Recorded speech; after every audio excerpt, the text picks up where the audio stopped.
big impact on the match, and we saw how well it was able to kind of blend in there. I'm really excited to see what we have here in the third game. If both teams have another question mark pick that they're going to pull out here.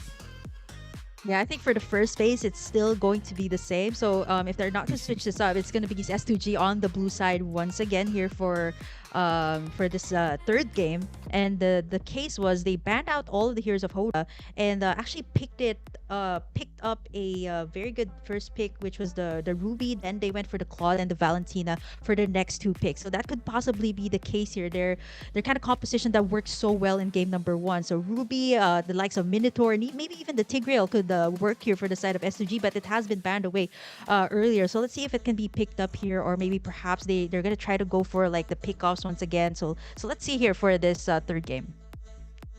Yeah, one thing that we have been seeing, Twisted Minds likes to prioritize that R lots. So, I mean, is it something maybe you take away from them as S2G for the first pick? The interesting thing for me is when it's been coming up to these bans, I almost feel like when you're on the blue side, you kind of are at a disadvantage. You have one pick that you can come up with, and meanwhile, your opponent has two that they're going to be able to counter you with. And especially right now with how strong some of these heroes are, and how I want to say prioritize a lot of things are, whether it's tankiness, support, or CC that heroes can put out there. It's going to be interesting to see where we go with this draft.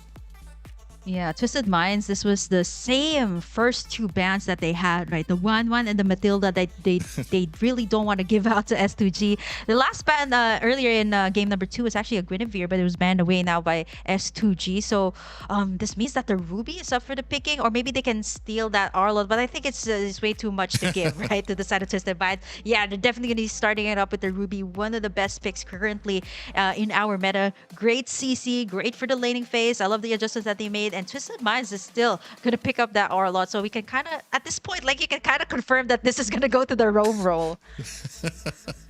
Yeah, especially Ruby, S2G, get that MVP. Lunar got that MVP in the first game. So, I mean, very strong pick for them as well. And Maro, very comfortable on the R lot as well. Like I said, in the... I want to say in the first game, Twisted Minds had a little bit of problems in the early game trying to find a lot of those final slashes that were connecting on more than one person from S2G. As they moved on more into the mid and late game, he was able to find 3 members and not just the tank, and becoming more of a problem for S2G. Mm-hmm. And there goes the Claude again. Sano picks up that Claude. Yeah, it's 100% win rate, and obviously with 100% win rate for both sides, okay, you're definitely gonna pick it up. And not to mention that, you know, it's that kind of marksman that you don't really need that kind of protection in the early game. So it can pretty much be very mobile when it comes to the laning phase. It has that BMI out when you want to go out of the clash. But S2G this time, they pick something different up. It seems to be like a carry and a Claw that goes head to head in the gold lane. So this time S2G, I like this, the critical damage that the Bruno can dish out, especially in the late game. But when it comes to the mobility, still it is Twisted Minds. But S2G has had their comfort picks, Ruby and Valentina, back in the pool, same as what they had in game number 1. Yeah, and Soda gonna go ahead and pick up Fredrin. I mean, we talked a little bit about how Fredrin has kind of fallen out of the meta when it comes to there's picks that can possibly do a little bit more, do what he does, but a little bit better. But maybe something more to be said about the CC, the taunt he can kind of put out there as well to kind of keep people engaged. Probably a big reason why Cuffin was protected on that Odette as well. Yeah. Because you had a lot of that with the front line, able to kind of keep Coffin at a length when popping off that swan song. And now we're moving into the second banning phase, here. Yu Zhong taken off the board by S2G. Definitely want to kind of protect Bruno in the back line. Mm-hmm.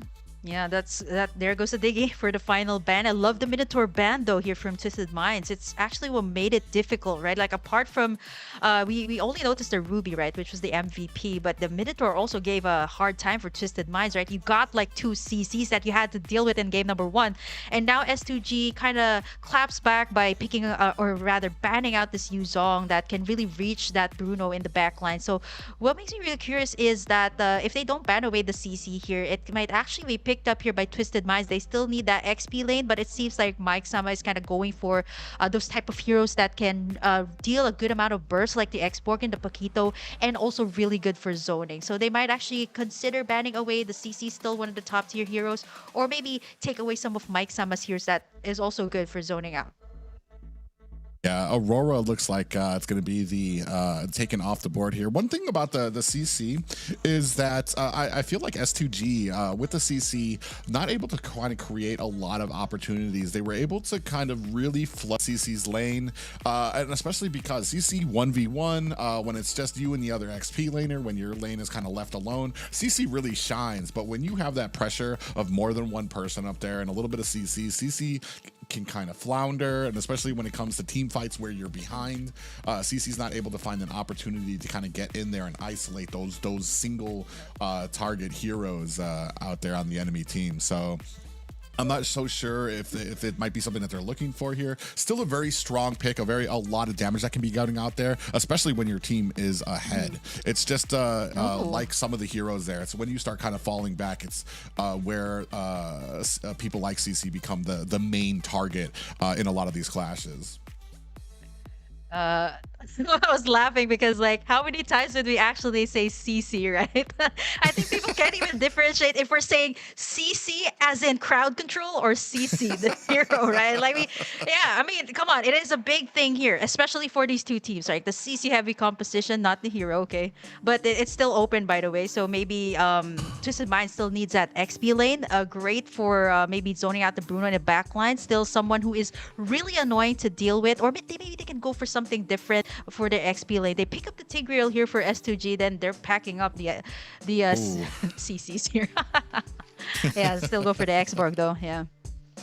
Oh man, we have a Vexana, the initial pickup of Exana, and Cuffin has been able to show that even on some of these less mechanically inclined heroes, the CC heavy ones where you can where it's all about your placement, Cuffin has really shined when that with that, shown the patience to not kind of get into a lot of these team fights unless they have a good way forward and a good. Yeah, the Vexana that is currently top 3 most picked hero in Mythic up until like Mythical Glory. It just really says something about the buffs that were given to her. And I love how it goes to the hands of Cuffin, right? Like, it needs to be utilized properly. And at the same time, if you look at the mid lane here for the side of S2G, they pick up the Valentina here this time. So both Vis for the mid lane, the Vexana and a Valentina. What's going to be really crucial here is which ultimate is Begin going to pick up, right? There's a lot of really good ultimates here to pick up for the side of S2G, so he really has to be wise when it comes to picking up those ultimates, right? It can really change the tides of the game. But over the gold lane, I would definitely say that Sano has a lot more advantage here when it comes to the laning phase. BMI out, you can pretty much escape anything, and Sigibum though does have the potential to kind of like poke Sano here on his lane to make sure that he kind of makes him back away when it comes to, you know, picking up those gold cards in the early game. Yeah, it's all going to be about, while Twisted Minds, they do have the advantage with the Claude, it's all going to come down to whether or not S2G can create those opportunities where Sigibum is able to kind of get his stacks, get those crits, get that damage up throughout the fight where he's actually chunking them down while still protecting him. Because he does, I want to say, like, one of the big faults of Bruno is how close he needs to get compared to other marksmen to the fight while dishing out a lot of damage. So it's going to be very tricky. We're going to see how S2G can kind of compete with that. Yeah, the Tigreal ultimate proves to be really deadly too right now. I mean, if you manage to snag in at least like 2 or 3, that would be really good. And the stun that it kind of has when you pop in the ultimate it's going to be good when it comes to team fights here. So Twisted Minds has to kind of watch out for that. They're already starting up this turtle. I do love the attempt here by Lunar, but that's going to be Twisted Mind picking up the first turtle of the game. This is huge for their side. Yeah, huge and kind of, I want to say uncharacteristic. S2G usually a big part of these early objectives, make sure that they have the pressure and make sure that they're a part of a lot of these objective fights to make sure that they're always contested. So it's actually, I want to say, unlike S2G to not be a part of that, especially KAZU, who was cleaning up his buff there at the moment. Yeah, the thing here about the S2G is their lineup can get really deadly, right? It's pretty much similar to what we've seen in game number 1. They got that Ruby, which seems to be joining a lot of these team fights, right? And it's not easy to take it down. So I really like the composition that they picked up this time. Pretty similar to what they had in game number 1. And Marrow's in trouble here, though. His first blood's gonna go to the side of S2G. Great start. Yeah, we were just talking about that implosion, the stun right at the beginning, immediate, and then we had the decimation by KAZU, able to clean that up very quickly for that first blood, and now it's going to go ahead and put a ton of pressure onto this purple buff, but it does look like KAZU going to go ahead and turn away from it. Yeah, first blood again goes to the side of S2G. First turtle, let's see if Hoda's going to be able to take it in. Okay, face checks onto the bush. Haro, though, he's trying to get something. He still has that ultimate up, but yeah, the burst is too much here to handle for the side of Twisted Minds. Yeah, way too much right now. And now we're coming down here to the bottom. Siggy Bum in a little bit of trouble here, trying to still put on the damage, and he might be getting caught. Yeah, and that's going to be enough with the power not able to protect him from 4 members of Twisted Minds. And they close the distance quickly. Yeah, and they're making sure that, Sano is well farmed up once it comes to the late game, right? And even taking advantage of the time that the Bruno still kind of needs that assistance when it comes to that early game. And S2G seems to be focused on these team fights right now. And Karo waiting for the right time to pop in that ultimate. He does not have that flicker, though. Twisted Minds are already taking in the first turtle. Let's see if they can find it once again. Here comes the final slash. Yeah, and then we have the Appraiser's Wrath come out there as well. Soda does find a kill onto Lunar. That's going to be 1 down for S2G as they're fighting for this turtle. They're going to be able to clean this up with a great zoning out there. Maro even pushing KAZU away from his farm here in the jungle as well. And I mean, it continues. A very dominating start for Twisted Minds, and we've been seeing this, the domination when it comes to these objective fights. Yeah, the change CC. I think at this point, right, even though they see just Karo, they're willing to commit here because he's the one that kind of changes the tides of the game. There you have it. The ultimate's being invested here. Maro a little bit too big deep push. in, though. Maro trying to find himself, create some distance there, dashing back and forth. Looks like he might be caught. Do we have a decimation coming in? KAZU able to find the kill there as well. Okay, that was a good trade, though. Like, they took down the roamer. Maro actually bought the time for Twisted Minds to be able to get in that tower on the top side. Even though he was down, his team is actually able to take in the turret. And we're going to be having a quick pause first right now before we head into the game. So Twisted Minds, so far, they have taken in 2 of the towers. This was the same thing that they did in game number 2. Create that space. Even in game number 1, they just created a space. And once they had that space, it was so easy to take these turtles, to take these lords for their side, and even pull up their gold all the way up against S2G. Yeah, and I want to say that that's been the slow but methodical off just yet, and he's been positioning himself so well in all of the clashes, which is why he isn't picked off just yet. So even with the Aurora, you've seen it earlier, and the Odette, this was the same case. So this Vexana is something that S2G really has to answer out to the clashes, and not to mention also the Claw that they need to deal with once it has those proper items. Well, we were seeing in the first game that Twisted Minds were able to kind of find some pick-offs onto Karo when it came to like that Minotaur. It's just when it came to the mid and late game, the combination of the Roam and the Lunar on the Ruby was becoming too much for Twisted Minds. So we'll see if maybe if we start inching towards that mid and late game, if S2G can create the same type of success they did in the first game.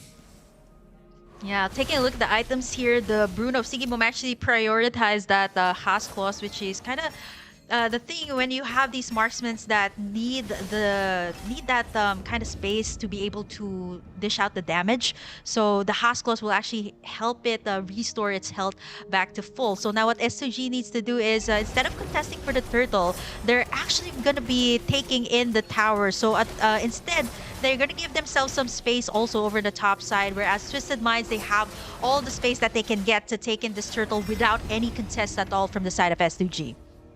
Yeah, and I kind of applaud the plan there too. They haven't been having much success when it came to these objectives. So I mean, and instead of just kind of, oh, we do have a final slash that lands onto Kazoo. You can see Hoda comes in to help, but not able to secure the kill there onto S2G.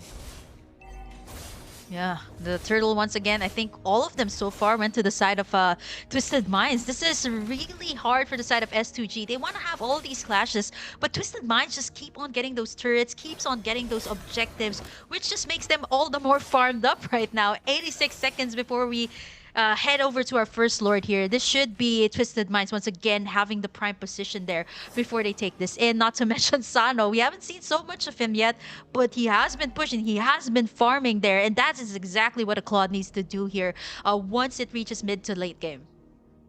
I mean, he's already one level at the 8-minute mark. He's already one level over Siggy Bum on the Bruno. So this is only going to start expanding unless they can kind of find an answer. And we're already starting to get out of the laning phase. We do see Blazing Duet is activated there as they're trying to zone out the rest of S2G here from the tower, and a very clean tower take, I want to say there. The Blazing Duet came in there. The Eternal Guardian also used to push out S2G while they just cleaned up the tower without much contention. There's a lot of zoning that happened there, right? Like there's so many heroes that will, again, that front lines here. You got the final slash from Maro, and at the same time, you don't know when Mike Sam's going to pop up that last Insanity. And not to mention, S2G also has to consider when the Blazing Duet will be popped or where Sano is going to be in. And again, the pressure here for Twisted Minds on the lanes. They're just so good with these macro plays. They've been taking in towers after towers up against S2G.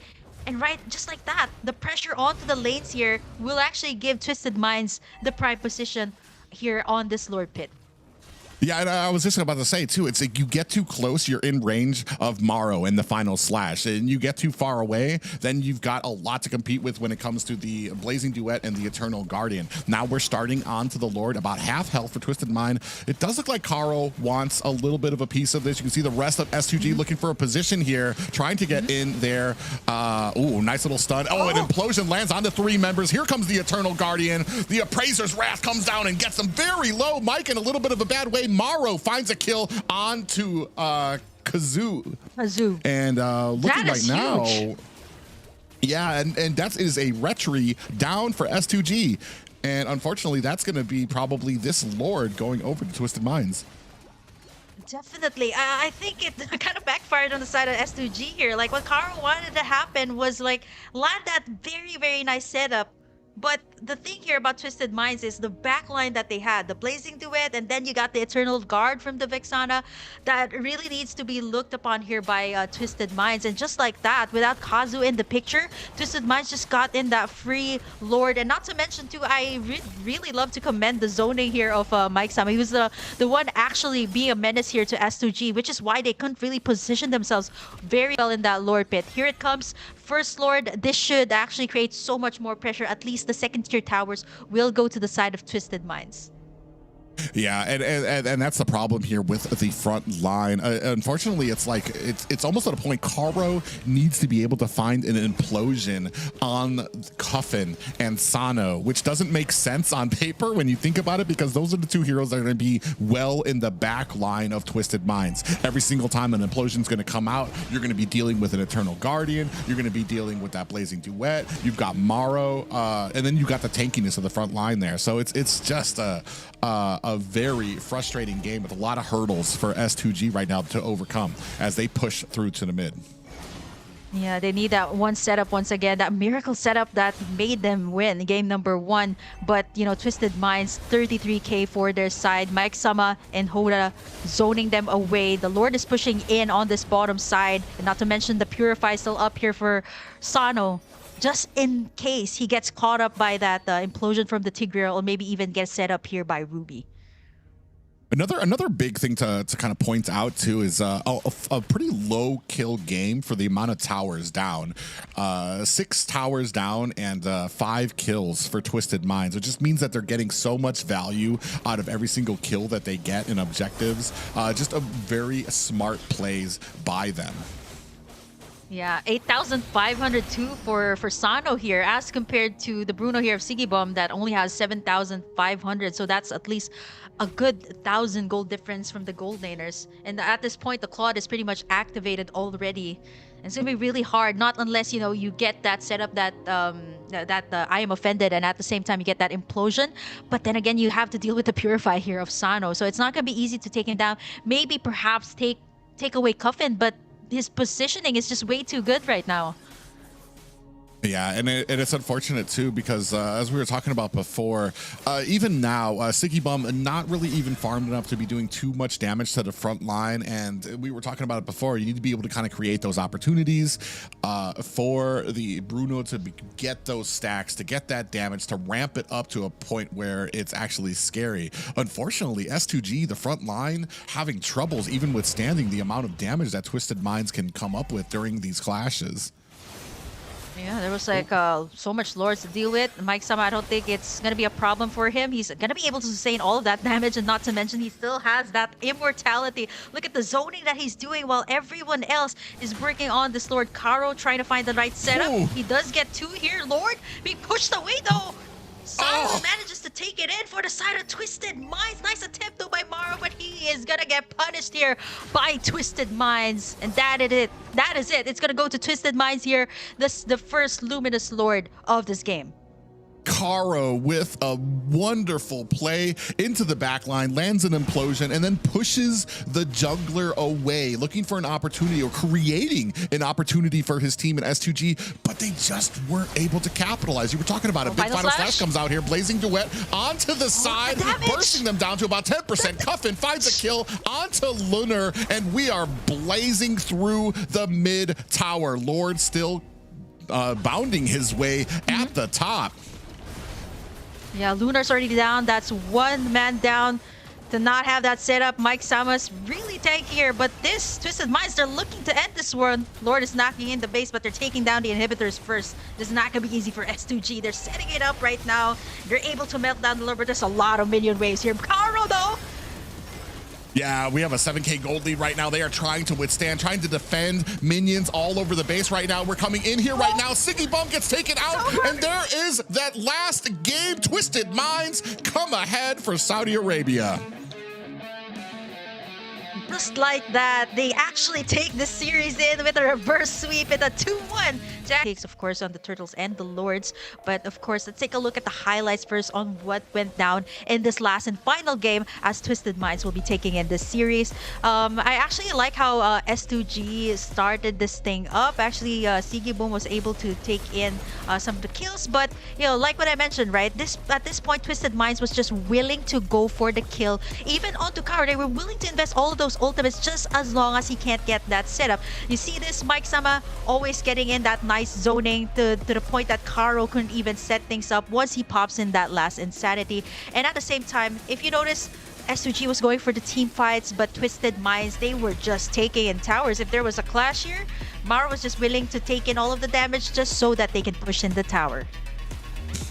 Yeah, and then here we go. A big example of Mike Sama doing a great job. The implosion comes in, and then the Eternal Guardian popping the entire team up, followed by the Appraiser's Wrath. Just so much damage, and it almost worked against them having that implosion there. And here comes that little push, keeps the distance, but Sano reading that like a book.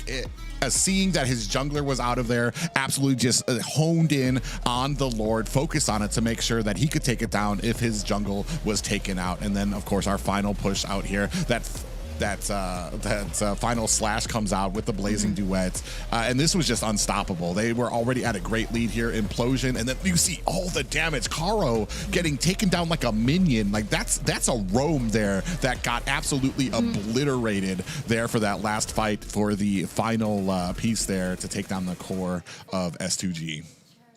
Oh, and this is actually no surprise, right? With how Coffin was playing for the first two games, the positioning is really important, especially for the mid lane. Like your team really relies on you for that backline damage. And taking a look at this, Coffin actually was not taken down in this entire game. Wasn't even shut down, right? Like you got all these heavy front line, plus it has that eternal guard. So there was really no way of taking down the backlines because Kara was just really waiting for that proper timing to get in the nice implosion. But Coffin was always all the way back so he can get that pickoffs. And even in the major clashes, you guys would notice that the big problem wasn't only the blazing duet, but the skills here coming out from the Vexana was enough to dish out that much of a damage, right? Picking up that Holy Crystal and the Divine Glaive too, that adds up to that magical damage to their side. And if you notice too, like Lunar was not seen in this entire game. Either he was trying to at least push some turrets, right? But he wasn't seen like as evident as he was in game number one, where